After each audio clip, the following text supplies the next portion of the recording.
মোংলা আজানের পরে জামাতের আগে আগে যখন জামাত শুরু হবে তখন দেখেন ভূমিকম্প শুরু হয়েছে। যে ভূমিকম্পের যে গতিবেগ 5.4 মাত্রায় ভূমিকম্প হয়েছে, যে মানে পুকুরের পানি এপাশ থেকে ওপাশে চলে যাচ্ছে। মানে মনে হচ্ছে যে একটা প্লাস্টিকের বোতলে বা একটা জগের ভিতরে পানি নিয়ে মানুষ এপাশে ওপাশে নাড়াচাড়া করতেছে। এইভাবে মহান আল্লাহ তাআলা কি পারে, তার শক্তি সম্পর্কে কারো কোনো ধারণাই নেই। দেখেন, নামাজের অবস্থায় অনেকে নামাজ পড়তে পারে নাই, মসজিদ ভেঙে গেছে, ভেঙে পড়ছে, সে অবস্থায় অনেকে বের হয়েছে দৌড়ায়।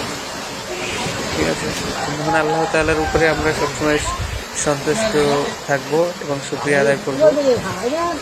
আল্লাহ তাআলা পারে না এমন কোনো কাজ নাই।